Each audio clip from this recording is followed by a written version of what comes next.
a veces uno ve gente muy poco preparada para los cargos. Yo entiendo que un político, si bien algunos políticos se especializan en algunas áreas, otros no, y está bien, digamos, ¿no? Pero a mí me gustaría en algunos casos a veces un poquito más de formación. Yo no sé si la opción es formar políticos, sino más bien personas idóneas en determinadas áreas. Pues después están las cuestiones más particulares, ¿viste? Como, no sé, la discusión sobre el lenguaje inclusivo, si hay que usar E. Yo, por ejemplo, no uso E. Me parece una discusión como muy menor en relación con otras grandes discusiones que nos debemos en la sociedad. Yo siempre digo que los periodistas somos de las personas más chusmas de nuestros entornos, ¿no? Siempre, y boca abiertas, o sea, siempre que sabemos algo lo queremos contar.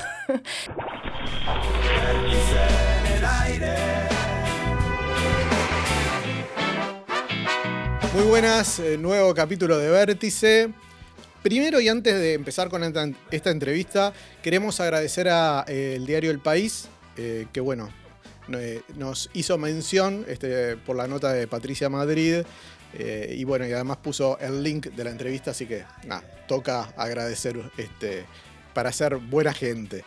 Pero hoy tenemos justamente la competencia del diario El País, una persona que ha hecho muchísimas cosas y ahora nos va a explicar qué hace y bueno, cuál es su futuro. ¿Cómo estás, Natalia? ¿Cómo están? Muchas gracias por la invitación. No, por favor. Lo primero que le pregunto a la gente, que se identifique ante mucha gente que no la conoce, pero también para que sepamos qué es lo que ella piensa de sí mismo. Entonces, la pregunta es, ¿quién es Natalia Ubal?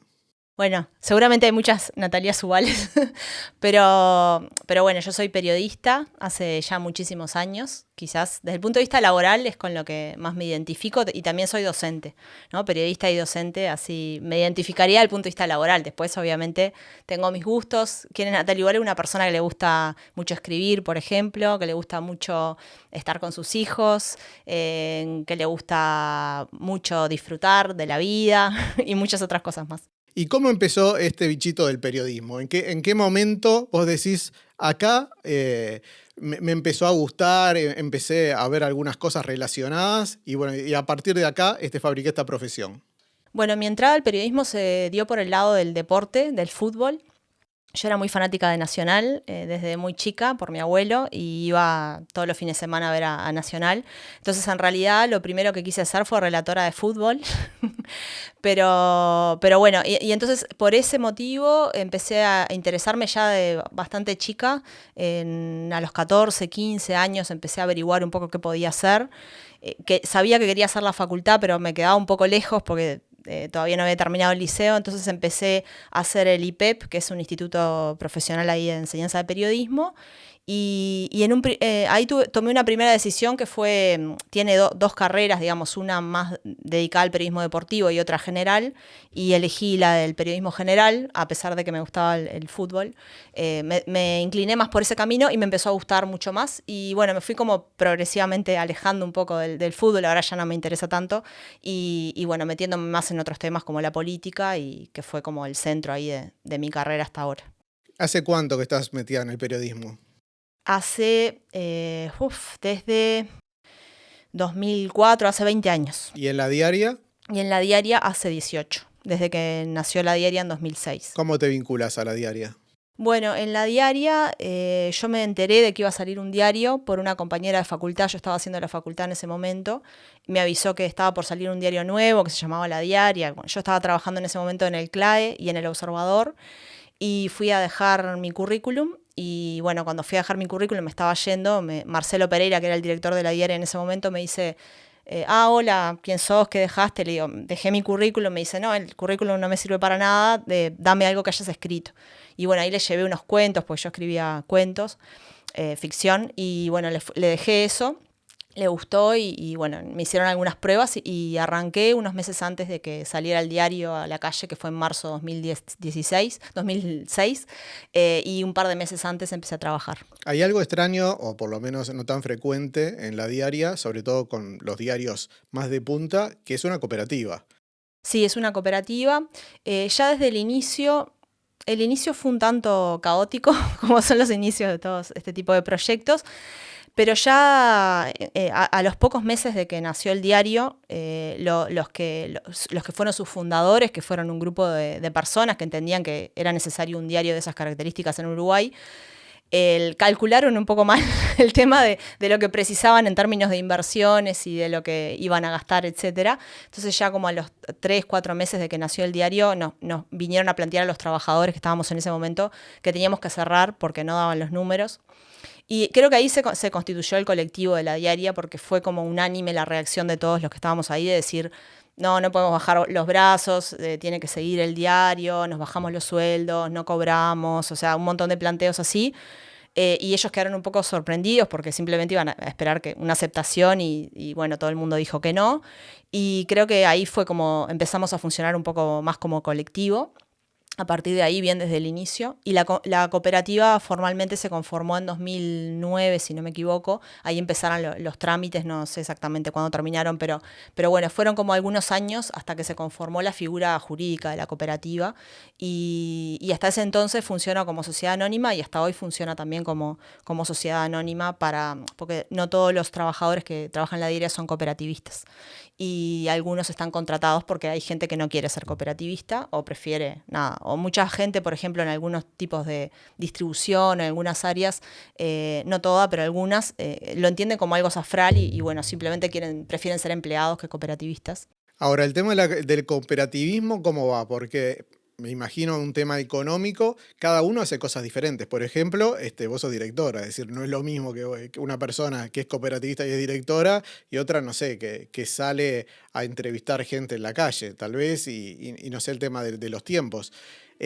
¿Cómo se maneja? ¿Y más como el sector privado, el tema de los sueldos, o se reparte así en la cooperativa? No tiene nada que ver el hecho de ser cooperativista con la estructura funcional de la empresa. Digo, la empresa funciona como cualquier otro medio de comunicación con su escala de remuneraciones que no tiene nada que ver con ser cooperativista o no ser cooperativista. O sea, son sueldos que tienen que ver más bien con el grado de responsabilidad, con la carga horaria, etcétera, como en cualquier empresa privada. Y después el hecho de ser cooperativista es más bien una responsabilidad extra que se le agrega a los que quieren ser, porque en este momento La Diaria y hasta el momento no ha tenido utilidades para repartir, que eso sería como un poco lo que de alguna manera podría estimular a la gente si piensa con la cabeza desde el punto de vista económico. Eso todavía no se ha dado, entonces en realidad el ser cooperativista implica una serie de responsabilidades de dirección de la empresa y también de participación y de toma de decisiones en otros ámbitos que no tienen que ver con la salida del producto, ¿se entiende? O sea, son como dos cuestiones distintas. Y otro de los caminos que tomó La Diaria, que fue creo que el primer diario que toma ese camino, es valerse prácticamente de las suscripciones y no tanto de la publicidad. Sí, eso fue como una decisión que más bien estuvo motivada por la necesidad en un primer momento en su salida y que después se mostró como uno de los grandes aciertos, que fue en realidad haber decidido no ir a kioscos. En ese momento, ya parece prehistórico esto, pero en ese momento, cuando salió La Diaria hace 18, van a ser 19 años, 18 años, perdón, cuando salió La Diaria no había que pagar un peaje para estar en kioscos de 1000 diarios y en ese momento éramos un diario muy chico, teníamos 1000 suscriptores en ese momento, no podíamos pagar un peaje de 1000 diarios y por ese motivo, y eso nos acarrió un poco de algunas tensiones con el sindicato de Canillita, por ese motivo no estuvimos en kioscos y empezamos a tener una distribución propia y repartirlo a las casas. Y hoy en día, vieron que está como de moda el modelo de suscripciones, nosotros tenemos un acumulado de, como decía, casi 18 años de estar trabajando en este modelo, de conocerlo, de haber generado herramientas tecnológicas, vínculo con los suscriptores que nos da como una ventaja comparativa ahí frente a la competencia, ¿no? Ustedes ya no salen más en papel. Nosotros salimos en papel. ¿Salen en papel? Sí, salimos. ¿Y también a través de kioscos lo venden? No, por suscripción. O sea, seguimos el mismo modelo. Okay. Sí, seguimos el mismo modelo. Obviamente, las suscripciones digitales están creciendo muchísimo más que lo que está creciendo el papel, pero el papel representa para nosotros el 50% de nuestros ingresos. Así que no es despreciable tampoco, porque y a eso se suma la publicidad, que muchas veces, al ser un medio de circulación nacional La Diaria, no solamente recibe publicidad privada, sino también publicidad estatal. al igual que el diario El País. O sea, somos los únicos dos medios, porque el Observador ya dejó de salir impreso. Entonces, eso es una vía de financiamiento de la publicidad que, si bien para la diaria es muy marginal, que es cerca del 5% de sus ingresos nada más son por publicidad, igualmente es una vía interesante, ¿no? Ustedes se consideran independientes porque, claro, como es por suscriptores, no tienen, digamos, que ir a reclamar alguna publicidad de alguien que esté interesado capaz que en alguna otra cosa política. Pero el otro día yo, hablando con Ana Laura Pérez, que estuvo por acá también, ella me decía que también tiene una parte negativa el tema de la suscripción, es que los suscriptores empiezan también a exigir cosas. Por ejemplo, ella contaba que muchos suscriptores exigían que la expulsaran a ella, que la echaran a ella, porque estaba como no tan afín, digamos, al medio.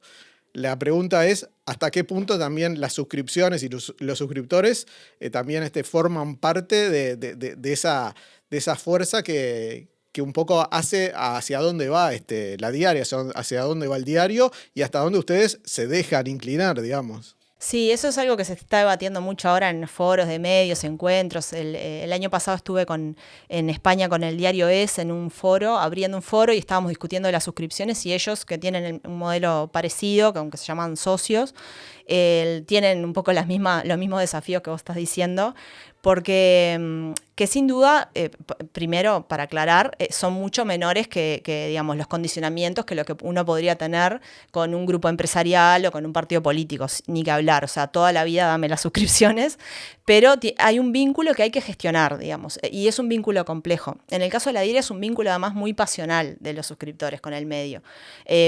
Mucha gente piensa, no todos, porque algunos ya entendieron un poco la lógica y entienden que si sale algo que de alguna manera los molesta o que está en contra de lo que piensan, no se acaba el mundo, ni se acaba su vínculo con el medio, pero hay gente que sí lo toma de manera muy pasional. Hay gente que se ha desuscripto y vuelto a suscribir como 3 veces, por ejemplo, cada vez que se enoja, y nos pasó claramente. Y después hay una cuestión más de comportamiento en masa, pasó en la pandemia, con mucha gente que era antivacunas y entendía que el medio no estaba adoptando una postura en consonancia con lo que pensaba, y ahí se desuscribió mucha gente. A su vez, muchísima gente se suscribió. Fue un año de muchas suscripciones en 2020 para todos los medios acá en Uruguay y en el mundo.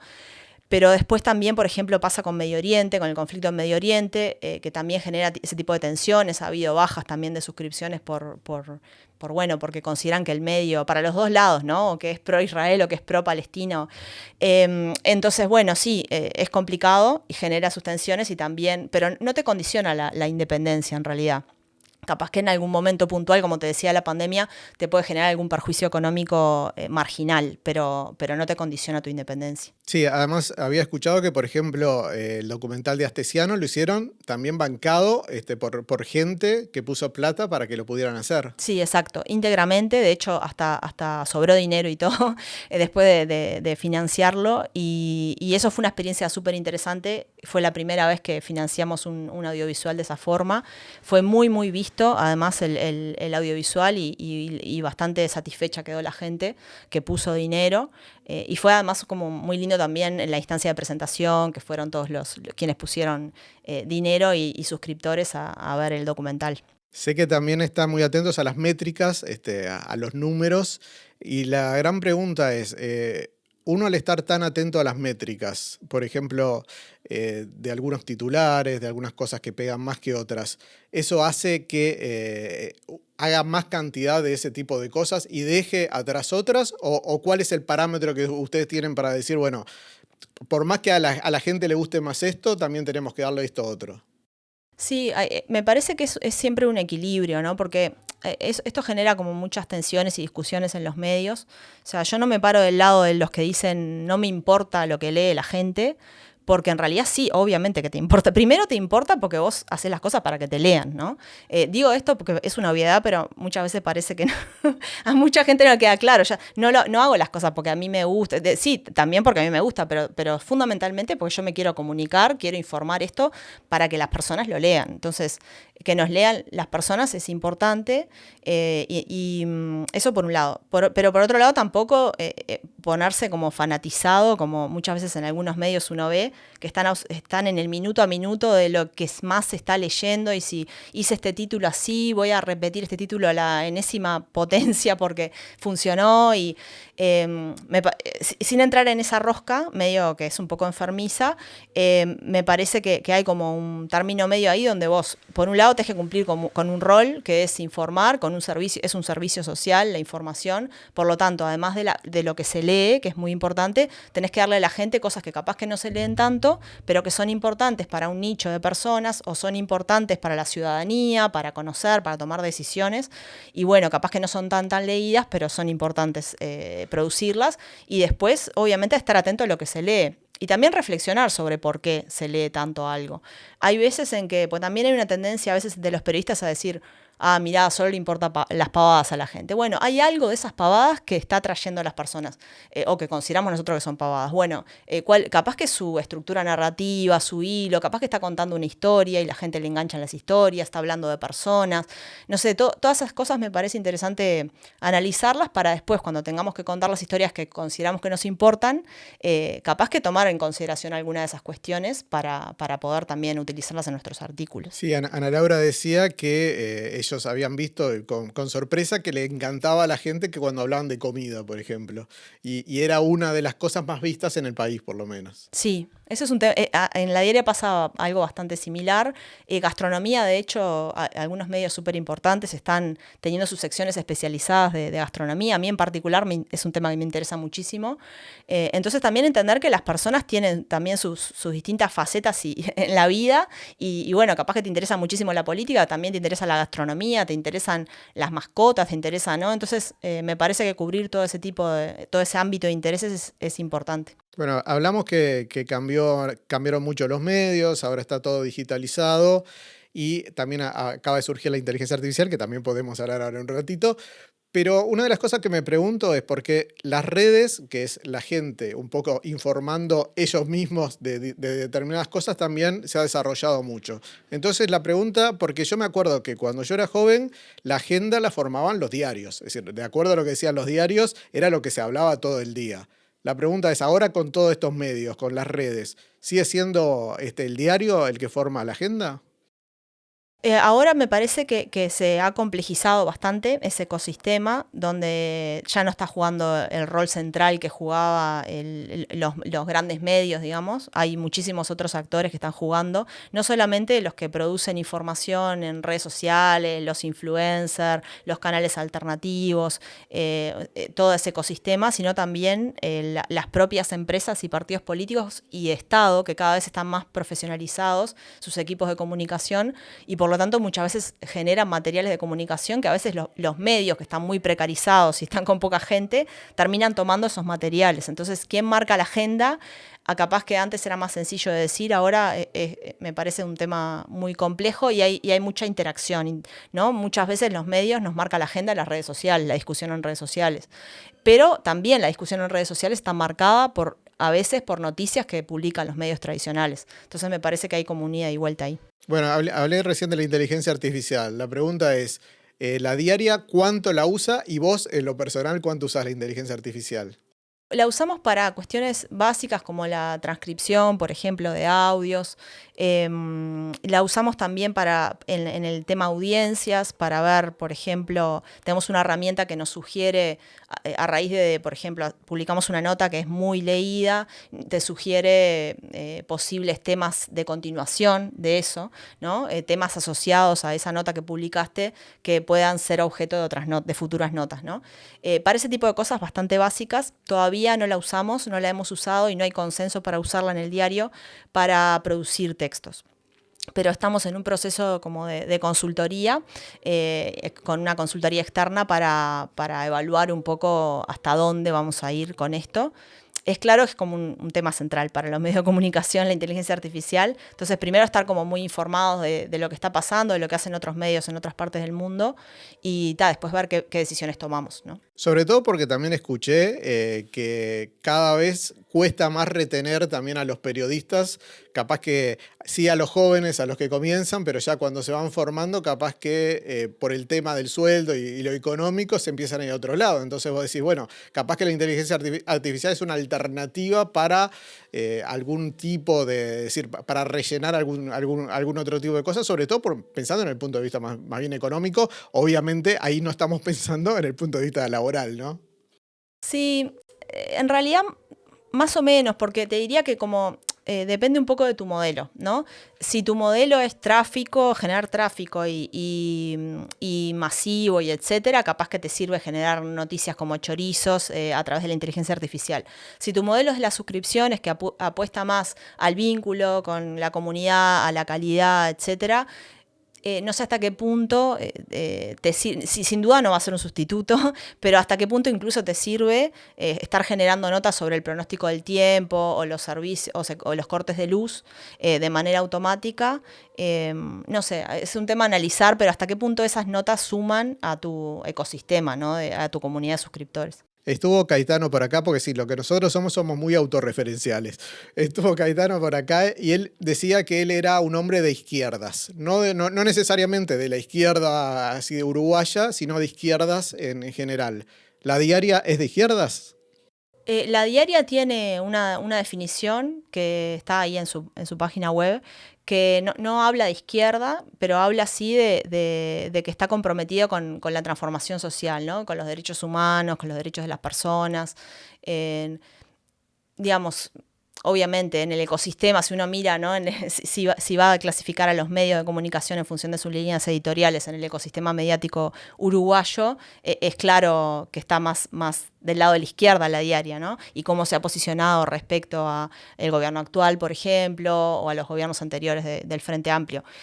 Pero no tiene una definición editorial que diga la Diaria es un diario de izquierda, ¿no? Su definición editorial está en su web y, como decía, es un poco más general, digamos, ¿no? Apuesta eso a la transformación social, al respeto a los derechos humanos, a la democracia, tiene como principio editorial la independencia. Entonces, nada, es como un poco más general la definición editorial. Capaz que los suscriptores son más de izquierdas que Sí, lo que es la propia Diaria. Bueno, eso no sé, pero sin duda que tenemos un enorme porcentaje de suscriptores que son de izquierda. También tenemos muchos suscriptores que son de derecha y también tenemos muchos suscriptores que podríamos calificar como de centro. O sea, muchísimos suscriptores no votan al Frente Amplio, por ejemplo, pero sin duda la mayoría son votantes del Frente Amplio, ¿no? Eso igualmente no conforma, como decía antes cuando hablábamos de los suscriptores y la independencia, no supone ningún tipo de condicionamiento para nosotros. Es un dato, obviamente, de la realidad que tomamos en cuenta. Por supuesto, si nosotros sacamos una publicación que hace foco en las izquierdas latinoamericanas, sabemos que a nuestro público le va a interesar más que si sacamos algo sobre, no sé, sobre las derechas también le va a interesar, ¿no? Pero por otros motivos, ¿no? Entonces, nada, es un dato importante para tomar en cuenta a la hora de generar contenido, pero no es que te condicione tampoco. Hay algo inherente en el ser humano que se ha ido cada vez capaz que potenciando más, que es el que somos muy perezosos. Ya se nota cuando en el tema de los delivery, que prácticamente hoy por hoy nadie sale a comprar nada, pide a través de alguna aplicación que se lo traigan a la casa.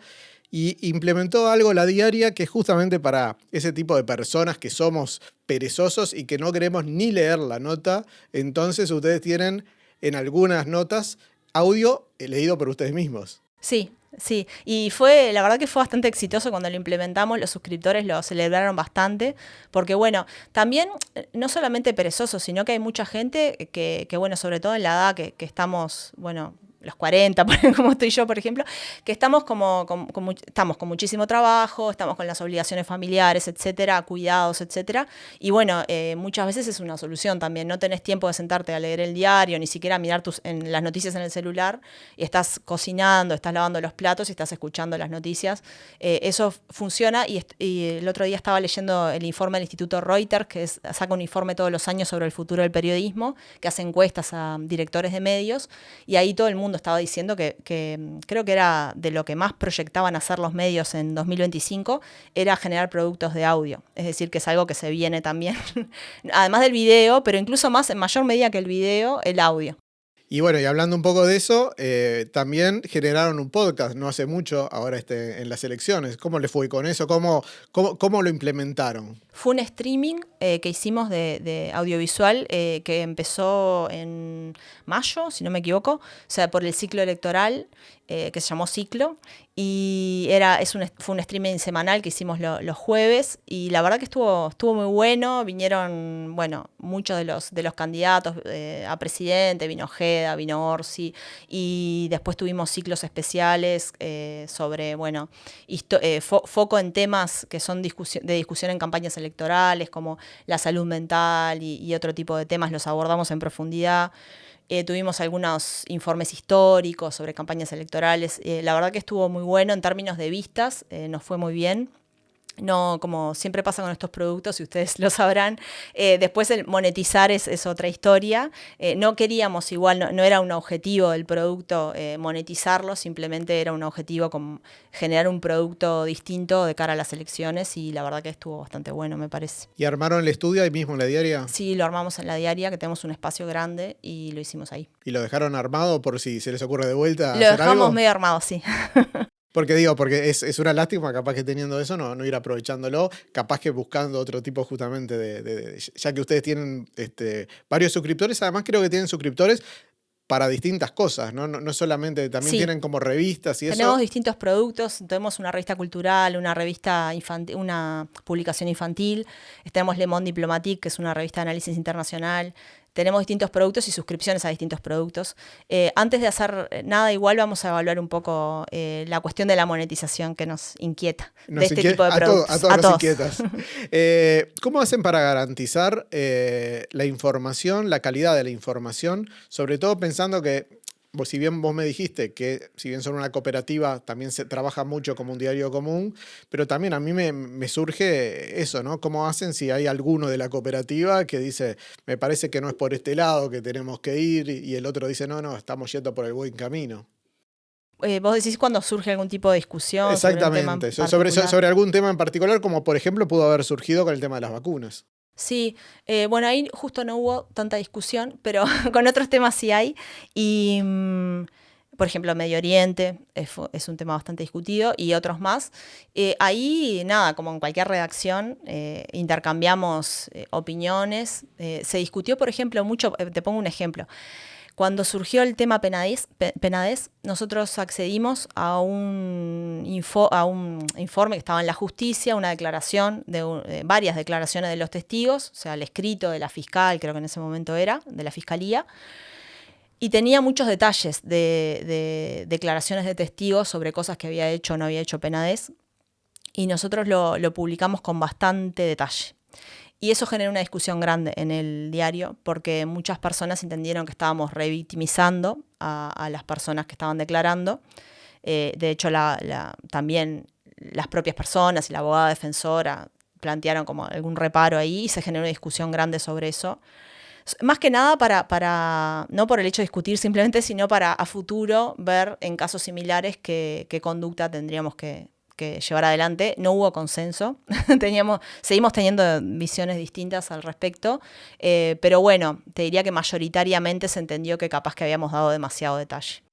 ¿Y que votan ahí en ese caso? No votamos, pero te das cuenta de la percepción mayoritaria. Digo, no es que haya una directiva ni nada que se le parezca, es que simplemente somos todos compañeros, todos periodistas, nos interesa a todos este oficio, y discutimos, y más o menos el clima de opinión mayoritario, podríamos decir, era que bueno, que capaz que algún detalle menos no hubiera estado bien sacar algo de las cosas que pusimos, porque bueno, se entendía que era como revictimizante. Yo soy de las que pienso que son importantes los detalles para... me quedé en minoría. Para entender la historia. Sí, para entender la historia, para que la gente tome conciencia. Tiene, es verdad, un daño, que quizás genere un daño en las víctimas, pero la víctima ya declaró, la víctima ya hizo su proceso. quizás el hecho de verlo público le pueda generar un daño, pero también me parece que hay que poner en la balanza eso con la conciencia que puede llegar a generar en la sociedad, que este tipo de personas hacen estas cosas y la hacen de esta manera y la hacen contra niños muy chicos. En el caso había una víctima de 9 años. Entonces, bueno, nada, me parece que hay como que poner en la balanza y yo soy partidaria de algo de detalle. Ok. Sí. Y bueno, en esta época de desinformación, donde las redes desinforman bastante porque cada uno tira para su lugar y trata de decir lo que piensa y muchas veces se toma por verdad ese tipo de cosas, la Diaria tiene algo que a mí me llamó mucho la atención, que creo que sí lo sigue manteniendo, que es la verificación, a ver si es verdad o mentira lo que dijeron, por ejemplo, los políticos. ¿Cómo gestionaron eso? Sí, nosotros habíamos tenido un antecedente de eso, que fue que armamos una alianza en las elecciones 2019 con distintos medios para verificar el discurso, más que discurso público, discurso en redes sociales, desinformación en redes sociales. Y bueno, en base a esa experiencia, armamos un proyecto el año pasado, en año de elecciones, que fue la Diaria Verifica, que obtuvimos financiamiento y arrancamos en marzo. Es un equipo que funciona en paralelo al diario, ¿no? Tiene un editor, un periodista, y lo que hacen es estar monitoreando el discurso en redes sociales. Si ven alguna cuestión que se está viralizando mucho, la toman, la chequean y publican si es verdadera, si es falsa. Y después también han chequeado en campaña electoral, sobre todo, y en el debate presidencial, discurso público, que ahí lo que hacen es tomar las afirmaciones que son contrastables, que eso, y chequeables y categorizables, porque muchas cosas, por ejemplo, si uno opina algo, yo no te puedo decir si es verdadero o falso, ¿no? Yo opino que acá hace mucho calor. Bueno, eso no es verdadero o falso. Es verdadero o falso que acá hay 37 grados Celsius, ¿no? No hay tanto, pero eso es verdadero o falso. Pero si yo digo hace calor, es una afirmación subjetiva, es una opinión. Por más que quizás todos estemos de acuerdo que hoy hace calor, en realidad es una afirmación subjetiva. Eso no se puede verificar. O por ejemplo, si yo digo durante el próximo gobierno van a pasar muchas cosas malas, es un pronóstico, entonces eso no se puede verificar. Bueno, ese tipo de cosas se dejan por fuera, se toma solo lo verificable y bueno, y ahí se aplica el mismo procedimiento que se aplica al periodismo, buscar las fuentes, si existe una fuente oficial, primero consultar al involucrado que dijo esa afirmación, por qué la dijo, en base a qué se está afirmando eso, y después ir a contrastarlo con fuentes oficiales o con otro tipo de fuentes como académicas, expertos, etcétera. Hay una cosa que por lo menos a mí me preocupa y hay diferentes pensamientos ante el tema, que es el tema de, en cuanto a los políticos, hasta qué punto, primero el político tiene que tener una expertise para poder ser político, es decir, que no cualquiera pudiera ser político, y también el tema de que necesariamente tengan que vivir de la política, porque a uno como que le deja, por lo menos a mí me deja una suspicacia de, bueno, si viven de la política, entonces van a hacer cualquier cosa para obtener dinero. Y nada, te pregunto un poco tu opinión en realidad personal. Sí, yo no sé si me siento muy capacitada para evaluar. Una vez hice una afirmación, me acuerdo, con un grupo de suscriptores y generó mucha polémica porque Hacela, porque eso es lo que queremos acá. dije que yo veía muchas veces a muchos políticos como poco formados. Entonces ahí saltaron varias personas a cuestionarme, a decir, en realidad, ¿por qué decís que los políticos tienen que estar formados? Ellos son representantes de la ciudadanía, son representantes del pueblo, no tienen que tener un doctorado en no sé qué, en políticas públicas para representar a la ciudadanía, por ejemplo, ¿no? Y me pareció interesante el comentario, por un lado, ¿no? Pero por otro lado pienso igual que a veces uno ve gente muy poco preparada para los cargos. Yo entiendo que un político, si bien algunos políticos se especializan en algunas áreas, otros no, y está bien, digamos, ¿no? Pero a mí me gustaría en algunos casos a veces un poquito más de formación. Yo no sé si la opción es formar políticos, sino más bien personas idóneas en determinadas áreas. No estoy diciendo que sea un gobierno de expertos, porque no, pero o bien que ellos estén capacitados o bien tener un grupo de asesores fuerte en esas áreas, porque muchas veces el político, como me dijo esta gente que me cuestionaba, y tiene razón, es un representante de la ciudadanía, no tiene por qué ser, por ejemplo, experto en ambiente, pero sí debería tener un equipo de asesores que sean idóneos en un área como para poder asesorarlo, porque muchas veces uno escucha cosas que que te quieren matar, ¿no? Con algunos comentarios o cosas que muestran mucha desconocimiento a veces de los temas. Entonces, nada, me parece eso. No creo que tengan que tener una formación de políticos, pero sí creo que a veces estaría bueno reforzar los equipos de asesores en algunos casos, ¿no? Bueno, ahora se están formando los posibles intendentes y también, ¿no? Hay como una gama muy variada, gente que está capaz que más cercano a la ciudad y otros que están más cercanos a la economía o a otras cosas. ¿A vos te parece que en ese caso también tendrían que como fue, por ejemplo, no sé, se me ocurre Mariano Arana, tener una visión de la ciudad más que saber administrar la ciudad? No tiene que ser un Mariano Arana necesariamente, el intendente, pero tiene que estar como muy bien rodeado de gente que conozca la ciudad, ¿no? Nada, creo muchas veces también que a veces pasa que los políticos, o sea, los políticos, algunos de los grandes políticos de antes estaban todos los días estudiando, o sea, no eran idóneos en un área, pero se levantaban todos los días y leían todos los diarios en aquel momento, ¿no? Leían documentos, leían muchísimo, ¿no? Me parece que a veces en algunos casos está faltando eso, que es parte como de la formación del político también, así como los periodistas tenemos que estar leyendo mucho sobre, leyendo, viendo, en este caso, ¿no? O escuchando mucho, en el caso de los políticos también. Y nada, me parece que estoy un poco preocupada porque veo que en algunos casos me parece que eso está faltando, ¿no? Bueno, además de todo, sos docente de la FIC, de la Facultad de Información y Comunicación. Eso lo haces por un gusto personal, por un tema económico, porque por ahí escuché que la gente al rodearse de jóvenes es como que rejuvenece, o porque de ahí sacás gente para llevar a la diaria. O por todos esos motivos. No, bueno, primero por vocación, me encanta la docencia. De hecho, soy docente desde antes de ser periodista. Entré a la facultad un año antes de empezar el periodismo. Así que de hecho es anterior. Y me encanta dar clase, me encanta.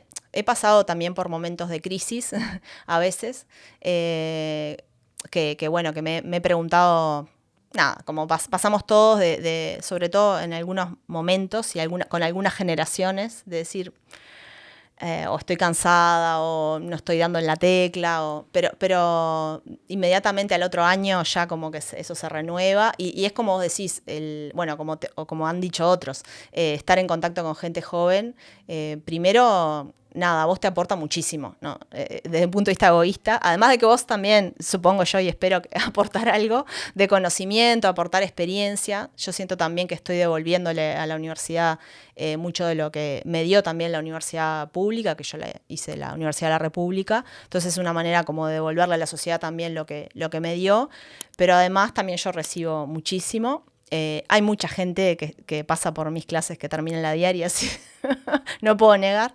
pero bueno, es interesante también para detectar personas interesantes y gente con capacidad para el ejercicio del periodismo, pero obviamente no es el punto número uno del motivo por el que soy docente, que ya te digo, hace muchos años que soy. Bueno, sos docente, estás generando las nuevas generaciones de periodistas. ¿Qué habilidad vos pensás que hoy por hoy tiene que tener una persona para decir, tiene madera de periodista? Bueno, primero mucha curiosidad, ¿no? Muchos deseos de saber, de enterarse de las cosas y de contarlos, ¿no? Pues son las dos cosas, ¿no? Por un lado, muchas ganas de conocer, y por otro lado, de conocer de todo, de conocer de cualquier cosa. Hasta de lo más cotidiano a lo más encumbrado, ¿no? Y después el deseo de que otras personas lo sepan, ¿no? Esa voluntad como de contarlo. Yo siempre digo que los periodistas somos de las personas más chusmas de nuestros entornos, ¿no? Siempre, y boca abiertas, o sea, siempre que sabemos algo lo queremos contar. Entonces, bueno, primero eso como es medio básico, y después también esa vocación como de formación permanente, como decía, para los políticos también, ¿no? Esa vocación de que, y más en un oficio que está todo el tiempo cambiando, como el nuestro ahora, en este contexto, tenés que estar, estás formado en herramientas, pero al año siguiente cambian, entonces tenés que ser flexible y tener la utilidad de que, bueno, vas a estar todo el tiempo aprendiendo, ¿no? Y cambiando tus modalidades, bueno, ahora con la inteligencia artificial, o sea, todo el tiempo aprendiendo cosas nuevas.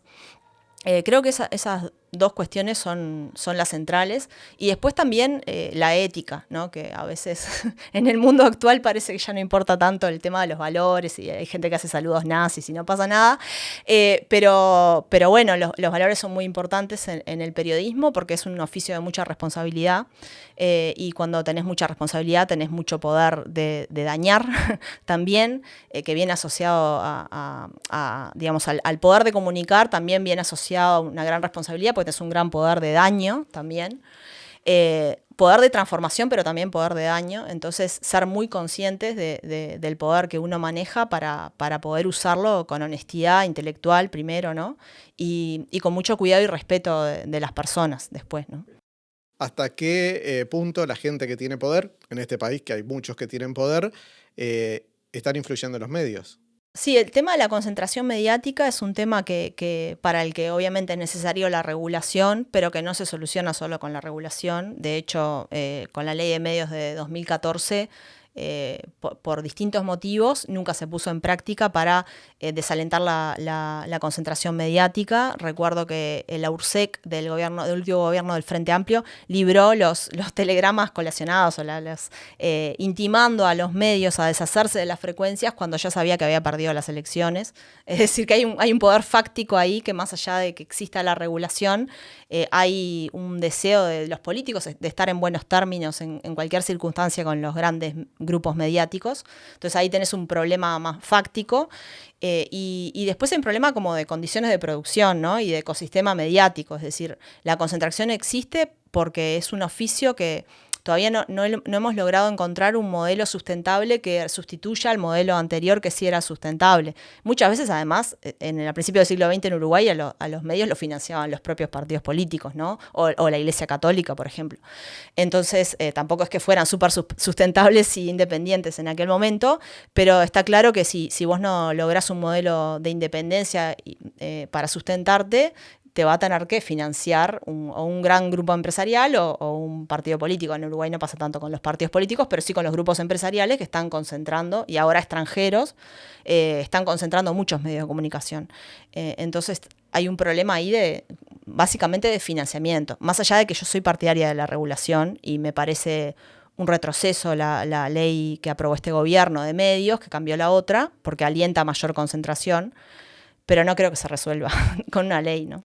Sí, además como que en definitiva, a mi gusto, todos los políticos igual se van acomodando y los medios se acomodan también a los políticos. Pasó hace poco que después de 13 años el programa de Nacho lo sacaron justamente cuando cambió el gobierno. Cuando va a cambiar el gobierno, que es justamente el que va a ejercer el gobierno es con el que se había peleado él. Cosa rara, ¿no?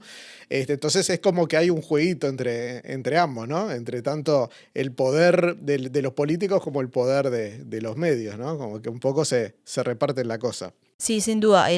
Bueno, el caso más claro fue en su momento en el llamado, no sé si recuerdan, 2013, en el gobierno de Mujica hubo un llamado a televisión digital terrestre y estamos todavía esperando. Más allá de eso, de las nuevas frecuencias, lo que pasó con los actuales titulares de los medios de comunicación de los canales, el canal 4, 10 y 12, que solamente el gobierno del Frente Amplio le exigió presentar un proyecto comunicacional y le regaló la frecuencia, o sea, no lo hizo concursar. Y me acuerdo, el proyecto del Canal 4 era una hoja, una carilla de Word.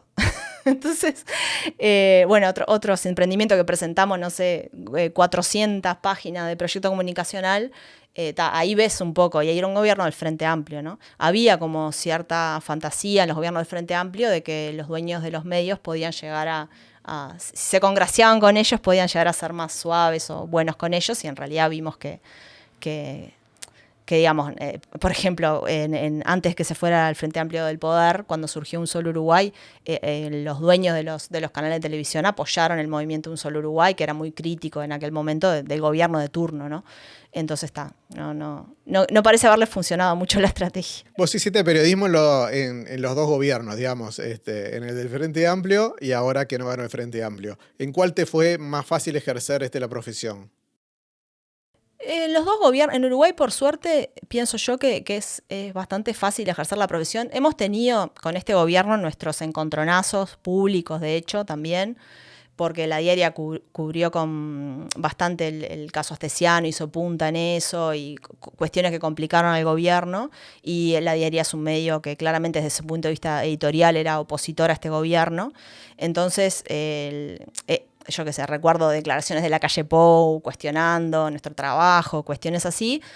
A mí me parece, si bien entiendo que no es bueno que los jerarcas, porque ocupan un lugar de poder y tienen poder de incidencia sobre las personas, estén hablando de los medios de comunicación, creo que no le hace bien a la democracia. También entiendo que es parte un poco de las reglas de juego. No me quita el sueño que la calle Pou se enoje por una nota de la diaria y que lo diga públicamente. A mí personalmente no me quita el sueño.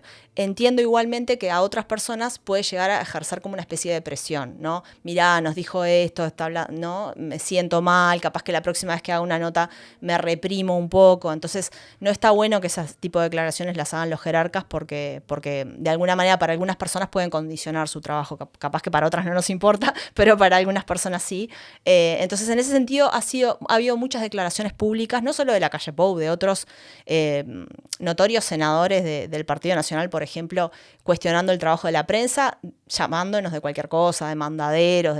Evidentemente eso no es bueno para la democracia, pero también las hubo en el gobierno del Frente Amplio, si tenemos memoria. Yo recuerdo declaraciones de Tabaré Vázquez, recuerdo declaraciones de Mujica, públicas que fueron muy críticas y agresivas con la prensa, con los medios de comunicación, y en los dos casos me parece un error y me parece que está mal. Sí, capaz que hasta a la diaria le hace bien que en este caso la calle Pou critique a la diaria, porque capaz que hasta genera más suscriptores, teniendo un poco en cuenta que la gran mayoría de los suscriptores son de izquierda. Bueno, no sé. No puedo chequear esa afirmación. Bueno, entramos en un tema medio polémico, que capaz que también, si bien la gente se cuida bastante, que es el tema del feminismo, ¿no? Es un tema que está por lo menos de un tiempo a esta parte, también por los cambios de generaciones, como más en el tapete y como un poco esa cosa de que ojo con lo que decimos y hasta dónde lo decimos, porque también, ¿no? Nos pueden cancelar, ¿no? Estamos en esa época de la cancelación rápida, además, porque con las redes, de un día para el otro, ya todo el mundo te acosó por las redes y te canceló. ¿Cómo ves? Yo sé que vos formas parte de las personas que se sienten feministas. También yo la otra vez le había dicho a Ana Laura Pérez, me enojó porque le hablé un poco de los diferentes feminismos que había y ella dijo, no, hay un solo feminismo. Pero un poco la gente lo ve desde afuera como que hay varios, ¿no? Está el feminismo más extremo, ese que no tranza con nada. Y el otro feminismo que trata más de llevar tanto al hombre y a la mujer como a la par. ¿Vos de qué parte estás o cómo ves, cómo visualizás el feminismo? Sí, me parece como muy, muy simplificador de plantearlo como así como en grupos. Creo que nada, primero me parece que hay cosas más Está macro. claro que tendemos a simplificar y a etiquetar todo, ¿no? No, sin duda. Pero creo que voy a hacer otra simplificación distinta, capaz. Me parece que hay como un nivel más macro donde que me parece que a veces estamos muy en la chiquita, ¿no? Como esto que es importante igual también discutir, que yo ahora voy a decir mi opinión de la cancelación o el lenguaje inclusivo, no sé qué. Me parece que ahí estamos como en la chiquita, en lo micro. En la chiquita no lo digo despectivamente, sino que en el foco, ¿no?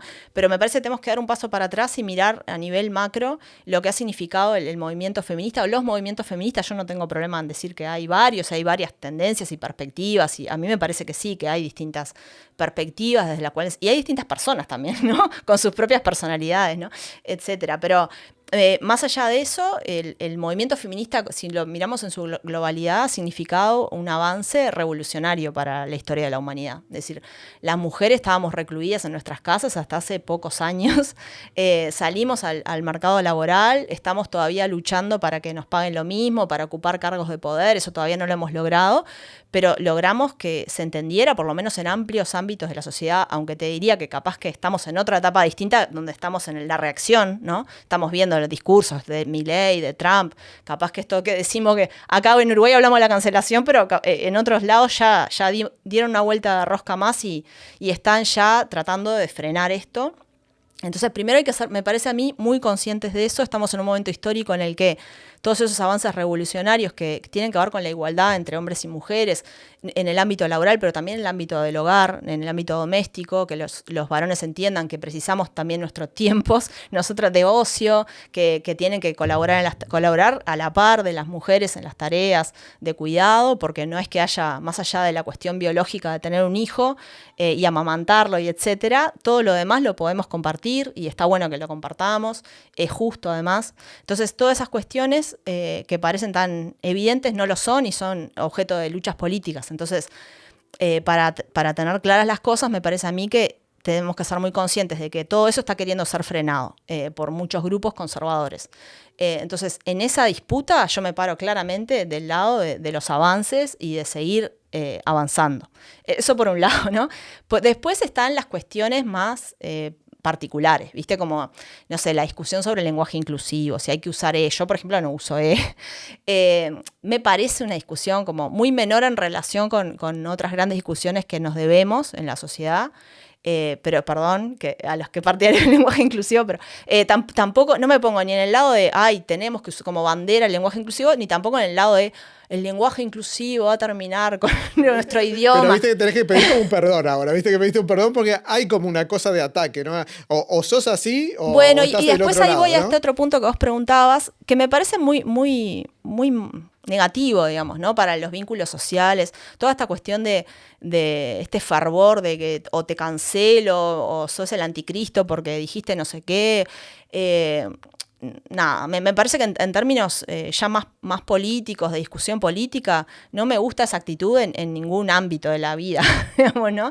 No, si tenés una posición distinta, salvo que sea una posición que ataque colectivos o que, no, porque tampoco es que vamos a aceptar cualquier posición, pero si tenés una posición distinta que respeta al otro, que respeta a la otra, ahí fui inclusiva, ¿viste? Que respeta a la otra, mientras sea eso, podemos discutirlo tranquilamente y no vas a, yo no te voy a cancelar ni voy a pensar que no servís para nada porque pensás de una forma. Ahí me parece que ya hay una, como que se van un poco de rosca y yo siempre digo igual que es bastante esperable que eso pase, porque fíjense en la Revolución Francesa, los jacobinos, ¿no? Terminaban cortándole la cabeza a cualquiera que pasaba por el camino. Bueno, las mujeres no le cortan la cabeza a nadie, de última capaz que hablan con o te cancelan, capaz que no es tan radical, pero lo que digo es que las revoluciones tienen es un péndulo, ¿no? Y bueno, fue un cambio muy radical, generó una reacción muy radical, la estamos viendo ahora, y generó gente que se pasó un poquito de rosca, desde mi punto de vista. También yo creo, una cosa que me inquieta es cómo que hay que incluirnos a todos en estas discusiones, ¿no? Porque no es que los hombres, también es una cuestión de exclusión muchas veces, a veces yo veo, no me importa lo que piensen los hombres y no sé qué, y hay una reacción en los adolescentes jóvenes y en los hombres jóvenes que se están sintiendo excluidos de esa discusión, y eso no es bueno para el feminismo tampoco, para los feminismos, que los hombres sientan que están colocados en el lugar del enemigo, ¿no? Y no es así, no debería ser así. Me parece que tienen que formar parte de las discusiones, porque la sociedad tiene que cambiar, ¿no? No solamente las mujeres. Se está viendo, por ejemplo, en Estados Unidos, cómo en las generaciones más jóvenes hay un distanciamiento entre hombres y mujeres cada vez más grande. En los pensamientos, o sea, las mujeres son mucho más progresistas, los hombres son mucho más conservadores que los hombres más viejos de generaciones anteriores. Entonces eso es una señal de alerta para todos nosotros, me parece, de que la forma en que estamos dando estas discusiones, capaz que tenemos que empezar a repensarla, ¿no? Y en cuanto a eso, entonces, porque hay mucha gente que se enoja y dice, se apodera la izquierda del feminismo, se apodera de un montón por ejemplo, de los desaparecidos y de un montón de otras cosas. ¿Es así? ¿El feminismo es de izquierda? No, yo no creo que el feminismo sea de izquierda, no. Me parece que justamente una de las razones de su victoria, porque yo lo considero que todo esto es, esta reacción no es más que un síntoma de la victoria del feminismo. La victoria del feminismo está asentada, digamos, en múltiples factores, pero uno de ellos tiene que ver con su amplitud. La amplitud de que no solamente las mujeres de izquierda y los hombres de izquierda consideran que las mujeres y los hombres tienen que ser iguales en derechos, sino que hay muchísimas, yo veo y las conozco además, y además como trabajo en política, trabajo, digamos, con política, conozco muchas mujeres políticas que son del Partido Colorado, que son del Partido Nacional y que son muy feministas y son profundamente feministas y que en ese punto tienen mucha coincidencia con otras mujeres, con mujeres del Frente Amplio, por ejemplo. Y eso muestra que el movimiento es muy amplio y que eso ha calado en ámbitos de la sociedad que trascienden la izquierda largamente. Y eso es algo positivo desde mi punto de vista, ¿no? Porque si es algo que es avance en derechos, no debería quedar restringido a una postura ideológica, digamos. No es una ideología, como dicen que es la ideología de género. No es una ideología porque no tiene esa articulación, en realidad es una perspectiva desde la cual miramos los vínculos entre los géneros. Y si eso se expande, a mí me parece buenísimo. Y hablando de los géneros, obviamente tú sos mujer, y si bien el feminismo ha logrado muchas cosas, también hay como preconceptos todavía arraigados en la sociedad. Y vos estás con un trabajo que es bastante demandante, ¿no? Lógicamente el periodismo, que tenés que salir de un lado para el otro, para acá, te mandan una noticia, pero al mismo tiempo tenés tu vida familiar.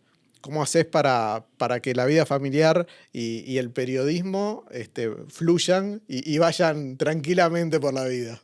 Sí, el periodismo es un oficio en ese sentido bastante ingrato porque por la demanda de horas, además yo soy docente también, no me toques temas sensibles, pero no, trabajamos demasiadas horas desde mi punto de vista. La mayoría de nosotros, los periodistas, deberíamos tener más tiempo libre para el ocio, incluso para formarnos también. Eso me parece que, saliendo del caso personal, me parece importante para todos los periodistas. Tendríamos que ver la forma de remunerar mejor, de tener más tiempo libre. Pero después también se puede, ¿no? Yo también le digo a los estudiantes que andan con un poco de miedo, que tienen vocación, pero tienen miedo de no poder mantenerse con el trabajo, se puede hacer, se puede compatibilizar también con la vida familiar, uno puede tener vida familiar y dedicarse al periodismo, capaz que requiere de su familia un poco de paciencia también, o contemplación con algunas cosas, pero se puede. ¿Y cuál es el futuro para Natalia Ubal de acá en más? Bueno, yo... no puedo decir. Muchas cosas no puedo decir. Bueno, lo que puedas decir, Futuro no, nada. Voy a seguir en el ejercicio del periodismo y voy a seguir en la docencia. No tengo previsto grandes cambios en mi vida. Ok, así que vienen cosas nuevas para la diaria, por lo que vi, o para otro lado vienen. No sé. Gracias, Natalia. Gracias a ustedes. Nos vemos en el próximo capítulo. Pausas en el camino marcan el compás. En el silencio que retumba, nuestra esencia sonará, resonando la ciudad.